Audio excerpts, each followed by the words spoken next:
We're breaking down the latest ESPN 3-round mock draft from Todd McShay and Mel Kiper here on a Ravens Rundown by Chat Sports. The first-round pick made by Mel Kiper as the two NFL draft analysts traded picks throughout was Terrace Marshall, something Mel Kiper loves doing. Now, Marshall this year I thought was pretty impressive in a different role that he had before he opted out midway through the season.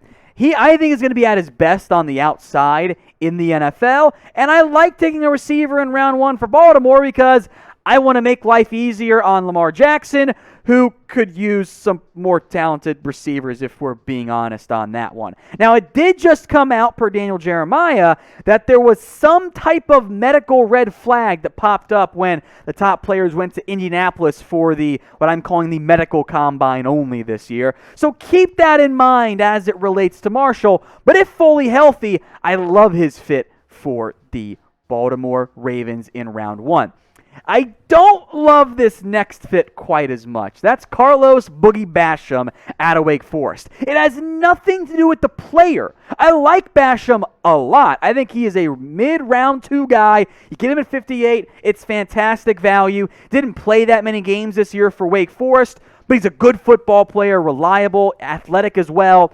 The problem is, does he really fit what the Ravens want to do on defense? They're a 3-4 team. They like their edges to stand up. And Basham's done some of that, but at his size, I don't know if that's quite what they're searching for. They tend to prefer smaller edge rushers. I like Boogie Basham, elite name of course as well, but his fit within the Ravens-specific defense, I'm not sold so much on that one. So it gives me a little bit of a pause, but I do like the player from a talent perspective. Then in round 3, these last 2 picks, by the way, were made by Todd McShay. First one was made by Kiper. Is Josh Myers, the interior offensive lineman out of Ohio State. The 2-year starter who's only played center for the Buckeyes, but he checks off a lot of the boxes that you want, namely the size and the athletic ability.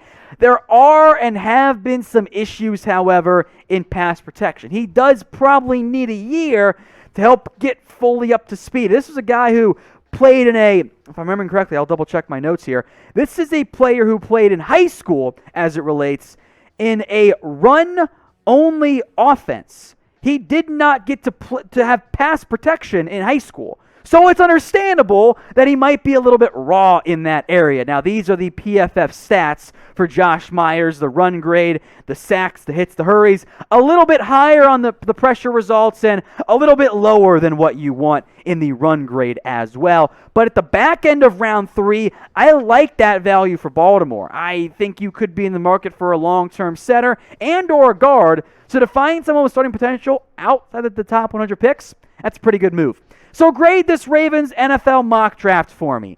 A, B, C, D, or F. What are you guys giving it? Did you love it? Were you okay with it? What'd you guys think? A, B, C, D, or F. And just in case you guys happen to forget what those picks were, here they are one more time. Terrace Marshall in round 1.